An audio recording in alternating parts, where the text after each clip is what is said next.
Hey guys, it's Kelly. Hey, we're going to try and get this voiceover done. It's the fourth time will be a charm here. So I got this page done in honor of Mother's Day.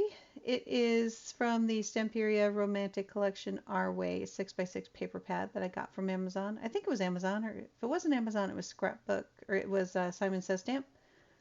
Beautiful paper, and it was perfect for Mother's Day and the project that I had in mind.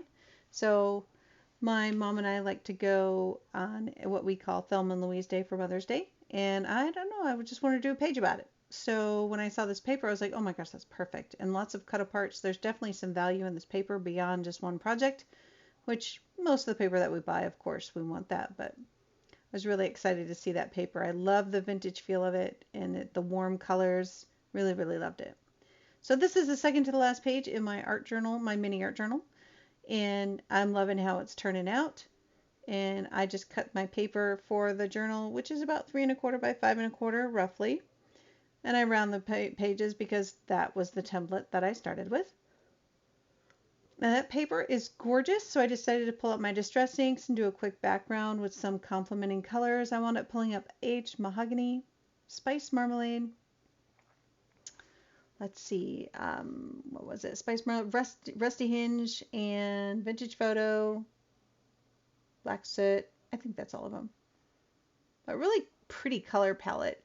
This color palette has like this beautiful burgundy, not quite purple color. It's like the two together perfectly. Oh, love those colors. One of my favorites. So my aged mahogany ink, I just wanted to put it down on my glass mat and add some water and just not so much smushing, but just create a pretty background with some flowing colors and have it nice and organic.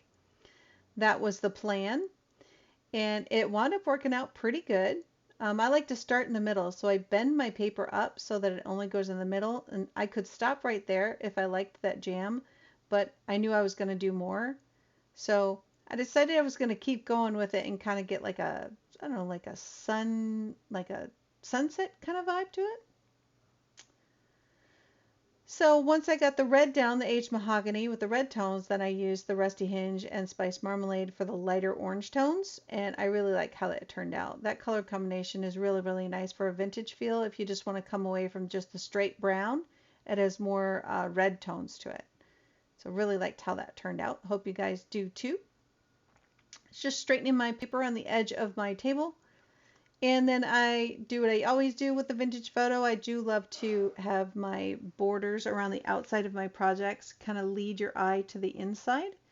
And I like to do it in stages. So for this one, I wanted vintage photo. I draw that in, not too far, but I wasn't quite sure what I was going to do on this one yet, but I knew I wanted a beautiful background that complemented the paper.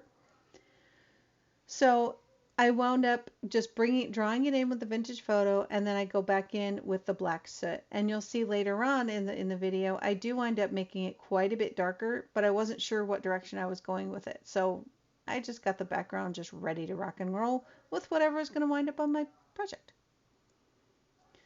So I wanted the black splatters. I do like that, but I didn't want them really, really stark. I wanted it to be muted and subtle, and using black soot distress ink for your splatters is really great with this kind of background because it does kind of fade into it. So it doesn't steal the show, but it's just enough to make it really nice and interesting in the back.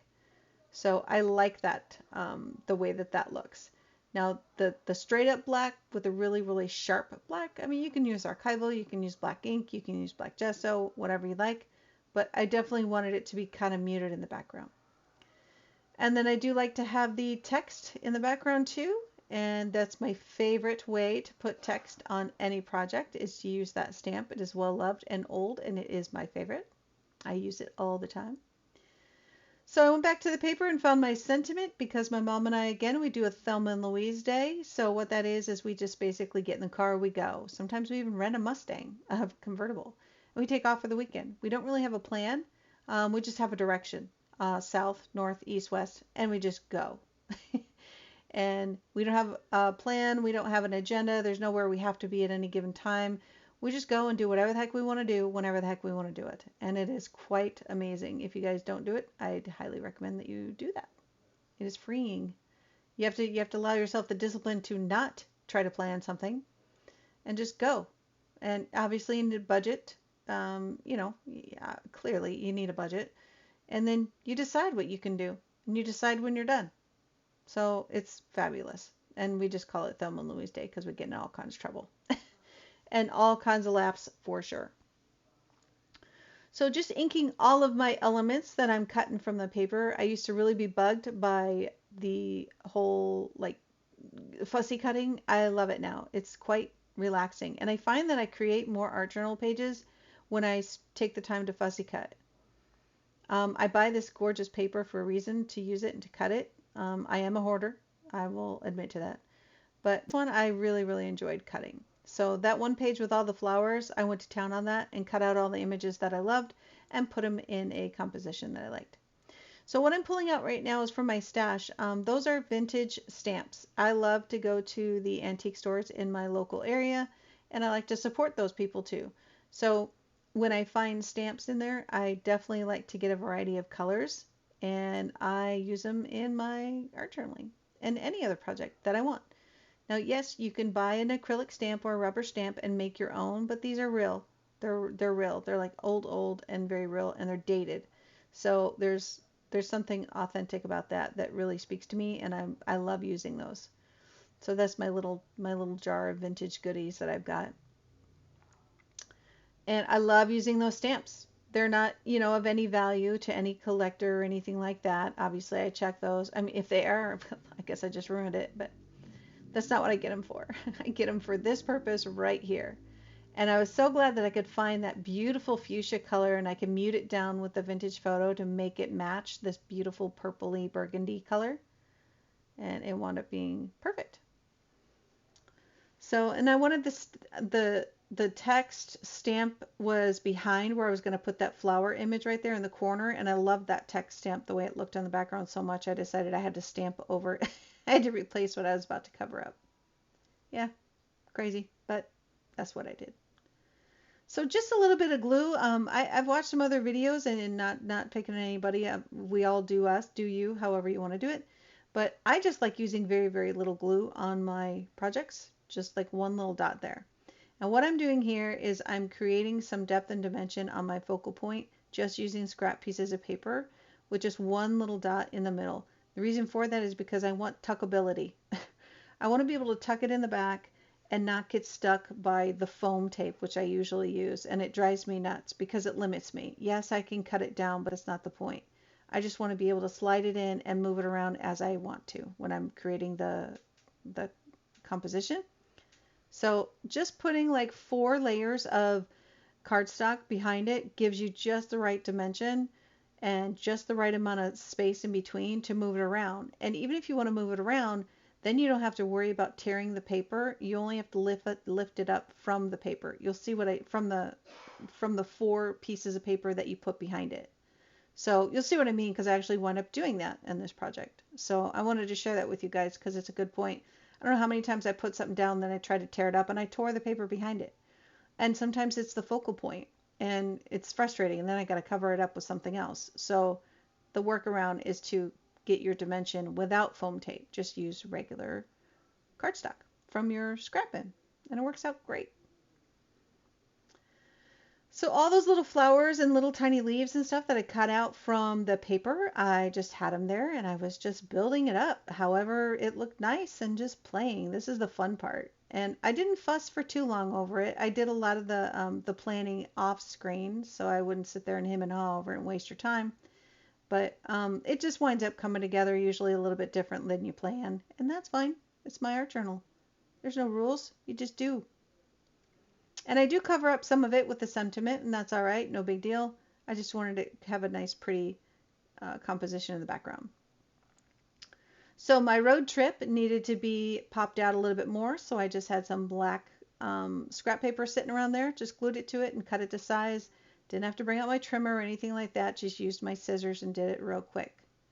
I love those 2 ladies sitting there. So my mom is in the white and I'm in the black, and that is where we're going to be on Mother's Day weekend. We're just going to be sitting there. We're probably going to take in a sunset and just giggle and laugh together. If you guys aren't doing this with your mom or your best friend, highly recommend it.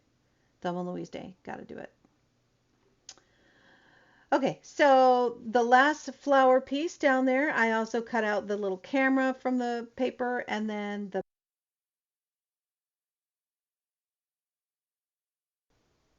All right, so hopefully this will fill in for the blanks because the voiceover is turning out to be difficult.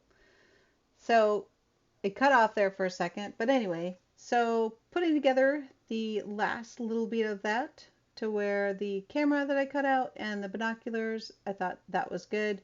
I was looking at it, looked pretty good, but then I thought, wow, I'm done. Yay, it looks great. But no, road trip wound up being the focal point instead of the two ladies. So that was because it was the only thing that had the black background.